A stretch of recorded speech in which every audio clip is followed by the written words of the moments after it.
Voici Soldats, frères, sorciers. De couronner de gloire, tome 5. Écrit par Morgan Rice. Narration, Guillaume Tremblay. Chapitre 1er. Thanos fut surpris de se réveiller.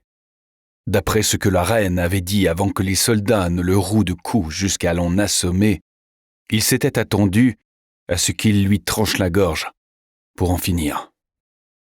Il ne savait pas si c'était une bonne chose qu'ils aient changé d'avis. Ensuite, il dut reperdre conscience parce qu'il se retrouva en train de regarder le sang qui avait couvert le plancher dans les appartements de son père. Il se souvenait de la sensation qu'il avait eue en tenant son père dans ses bras. Cet homme, qui avait été grand, lui avait semblé aussi délicat qu'un enfant. Dans ses rêves, il avait les mains couvertes de sang. Il cligna des yeux, se réveilla, et la lumière du soleil lui indiqua que ce n'était plus un rêve. Cependant, le sang était encore là. Il en avait les mains recouvertes, et à présent, il ne savait pas quelle proportion de ce sang lui appartenait. Il sentait la dureté du fer contre son corps, mais on aurait dit que ce n'était pas des chaînes. Cela dit, il n'arrivait pas à se concentrer sur cette question et se mit à se demander combien de temps il l'avait battu pour qu'il ne puisse plus s'abstraire de ses souvenirs, qui l'entraînèrent à nouveau vers les moments où il avait regardé mourir son père sans pouvoir rien faire pour le sauver. Il faut que tu prouves que c'est vrai, que tout est vrai. Pour dire ces mots, son père avait presque épuisé sa force. À ce moment-là, cela avait été extrêmement important que Thanos puisse prouver qu'il était le fils du roi. Peut-être y avait-il vu une façon de réparer une partie des dommages qu'il avait causés dans sa vie. Peut-être venait-il de constater quels dommages Lucius pourrait causer s'il accédait vraiment au pouvoir. Thanos gémit en pensant à tout cela. La lumière du soleil s'insinuait dans ses rêves pendant que la douleur les repoussait de façon plus physique. Malgré cela, la voix de son père s'attardait. « Feldost, tu trouveras les réponses qu'il te faut à Feldost. C'est l'endroit où elle est allée après que je... » Même dans ses rêves, la seule suite à ces mots était le regard vide de son père.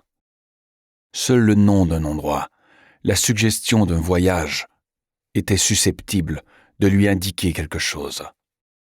S'il vivait assez longtemps pour y arriver, il reprit conscience, et toute la violence de la douleur vint avec. Thanos eut l'impression d'avoir tout le corps tuméfié jusqu'aux os. Il avait tout juste levé la tête parce qu'il avait l'impression que rien que l'effort de la lever risquait de le faire se briser en 1000 morceaux. Il savait d'expérience ce que c'était que d'avoir les côtes cassées, et beaucoup trop d'autres endroits de son corps lui procuraient les mêmes sensations. Les gardes qui l'avaient tabassé ne s'étaient pas retenus à cause de qui il était.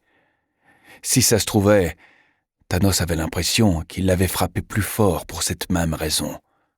Soit parce qu'ils étaient choqués par l'étendue de la supposée trahison, ou parce qu'ils avaient voulu montrer qu'ils n'étaient pas du côté de leur prince rebelle. Thanos réussit à se redresser et à regarder autour de lui.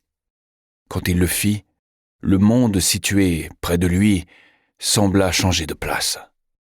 L'espace d'un instant, il crut que c'était une illusion, provoquée par la douleur, le vertige dû au coup qu'il avait reçu à la tête. Alors, il se rendit compte qu'il était vraiment en mouvement.